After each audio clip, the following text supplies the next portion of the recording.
kasitoba kuba n'owuliranga basansabaga omanyawo okutte weewo tojjaamu bazzeeko buzza yewe yatugamba okitegera nze vidiyo yange tewemula sityoboola naye nzibu ya kwedifendinga lwaki nze nkukubira ku kinyusi kwennyini nabagamba when I hit hard ate nze sikola propaganda nedda nze nkola vidiyo ng'eriko ne evidence okitegera ng'eriko evidence Winnie Kiza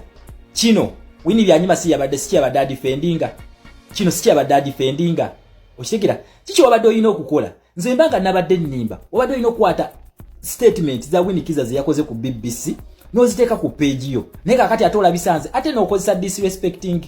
caption. You disrespected me okitegera ekintu kino honorable you disrespect me however much I give you respect kubanga mwasobola okutusiriwaza emyaka 2 nga Museveni waafuga that you deserve a respect for that kyovola banze sikuvolera sigenda kuvola mu video yange nezinaddako zonna okitegera ekintu kino kuba kyotinkudde tokimanyi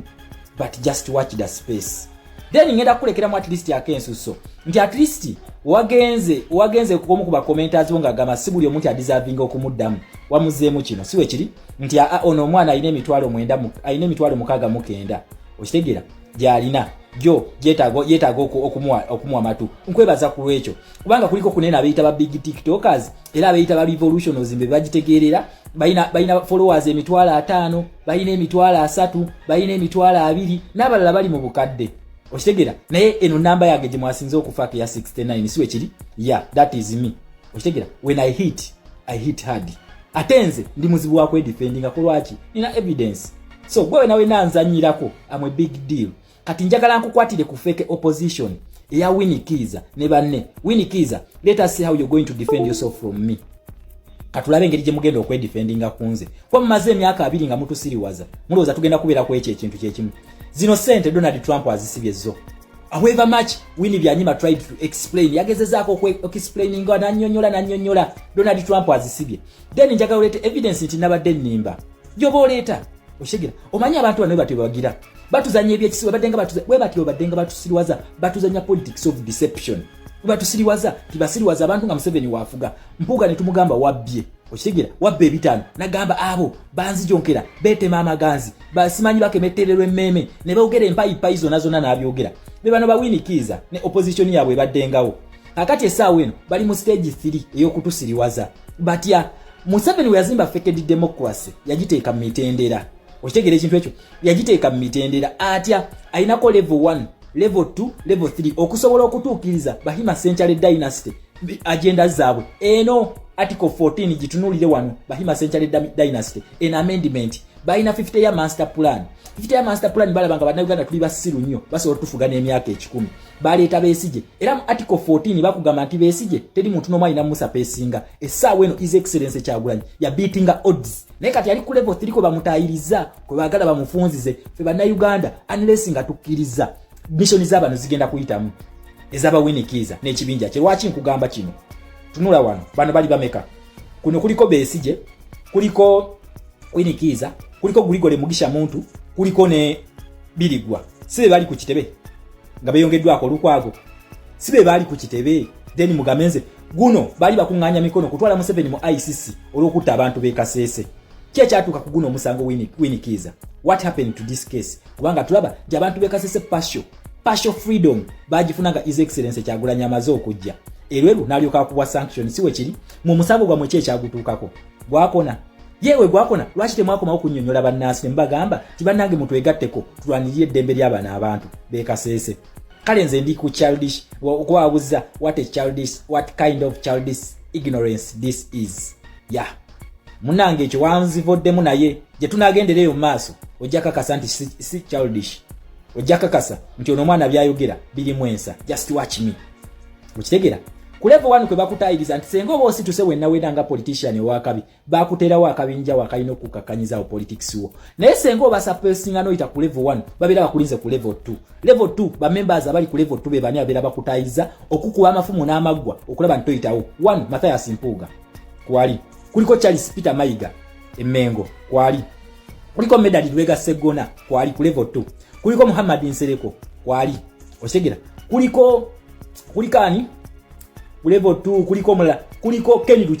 Luchams nono kuchiringa na ba big boys naye sikwali kweyo level 2 sikwali oshegera wano bayino kuta political career yo lwachi nese mujunganda kwali ku level 2 ndi wowe ise ku level 1 nojja ku parliament level kwa eno level 1 ekolera ku council levels kwekolera ku council ne kubito ebya districts kwekolera ku level 1 then level 2 ye parliamentary level kati political career baba ino jinyigiriza waneno nti ogenda mu parliament eri ogenda kusanga yaga amanya genkumenyedde gaje gali mu parliament era bakusomera zidiiro ezenjawulo basobola okutta political career yo nokuteeka mu nkwawa z'abantu abeeyita ba elites oba senior politician okitegera ekintu ekyo ku level 2 His Excellency Kyagulanyi Nsiriko yali amusomera ddiiro okumutwala ewani ewa Museveni ku level 2 kuliko ne Frank Gashumba naye mbadde mwerabidde okumubagamba okitegera kuliko ne Frank Gashumba ku level 2 okitegera ekintu ekyo nkugambye no parliamentary front sako ne ku media houses nga webina support basoka ne bakuwa coverage ey'amaanyi nnyo then bamala ne bakulinnyako ne bakutwali wa Museveni ne batta political career yo kweno level kwe battira Hussein Kyanjo okitegera ekintu kino kuba bana abantu batta nekyenjolekedde nze nabagamba nze n'obulamu si kyeguya okitegera come what may nze kye nabagamba ekintu kimu president wange kasitanziikako period okitegera ku level 2 kwe bakutayiriza then sengo obasuka ku level 2 bakulinda ku level 3 bani abakola level 3 ku level 3 kuliko Kizza Besigye kwali kuliko Wasu Abirigwa kwali ku level 3 kuliko Nobert Mao ku level 3 kwali kuliko Akena kwali ku level 3 okitegera ku level 3 kuliko Grigore Mugisha Muntu kwali these are party leaders nti wona asuka wanena at least ojafuna political party emu joyingira okusobola okuwipinga political career yo ogenda jizimbira mu political party yensonga lwaki Anas Kalisa gwe bawo obutwa yagamba nyo His Excellency Kyagulanyi nti wanaba anasobola okuwangula abasajja bano ayitalina kwegata mu political parties ezo ne UN ne NURDP political party eno gye twakyusa nitufuula national unity platform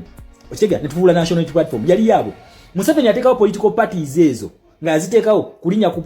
kulinya kaluya z'abantu nti olina okujja at least bantu bakunyigire mu political party His Excellency Kyagulanyi n'agisapesinga yensonga lwaki kweno level kwe tuli alina okuwangula Museveni ntezo level zonna yazitayo kati bamutayiriza ku level 3 level 3 yensonga lwaki bakugamba baagala alliance kwa bali bakimanyi nti mpuga asobola okiyira munda kati we kyayiika nga balina okujja mu alliance naffe okitegera ekintu ekyo era kati balwanirira nnyo tugende mu alliance nenga bali kusiriwaza ng'oli wakola ki wafuga nabagambye wini byanyima yabadde agenze ku stoppinga sente za USAID I mean eberenga egenda mu maaso bagiwe Uganda Donald Trump thanks to Donald Trump twaze tumazeeko ku luno buli azanyira ku dola agenda kutya utalwa BRICS betuliko okitegera amaze n'azistopping omulalu oyo kyovola bamwagala nnyo nabagamba America yaleeta omulalu ono agenda balaga kikyali okitegera then Winnie Kiza ekintu ekyamanyi wabadde olina okukola wabadde olina okuleeta videos nolaga ensinti nze nnimba otherwise gye tulaga ngenda kukwambula Winnie Kiza ngenda bambula eyo fake democracy gye mbadde muzanyiramu nga musiwaza banna Uganda nga Museveni waafuga musobole okutuukiriza Bahima Central Dynasty okitegera ekintu ekyo nze nabagambye nze sirina kyentya wabula attack me ng'olina defense emala okitegera kuba nze siri wa propaganda ng'abalala ekyo si kiri okitegera ekintu ekyo gwe nnumba nga weesibye ebbiri era mbakakasa kati mwena mwanfollowinze mu fake account ogenda kumpulira okitegera ekintu ekyo mutusiriwaza mu politics ow'ekisiro okumala emyaka 2 era gye mwagala mutuzze kakati ku level 3 kwe tuli mwagala mutuyingiza ekya UPC okitegera fake agreement male mutte His Excellency Kyagulanyi mwagala kumutta okitegera bana abantu balina access ku mundu balina amakomera bana aba opposition balina amakomera basiba abaana baffe bano balina obutwa bano we batasegirinya yali abalemye ku level 2 yali abalemye mpuga we yalaba n'agamba wakiri okulemererwa nkola kinyonoona n'amuttira ku level 2 teyatuuka ku level 3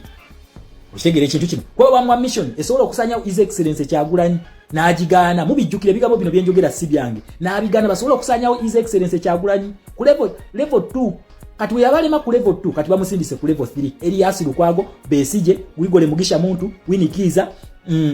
Winnie Kiza ono bamuleeta bulesi teyaliko ku level 3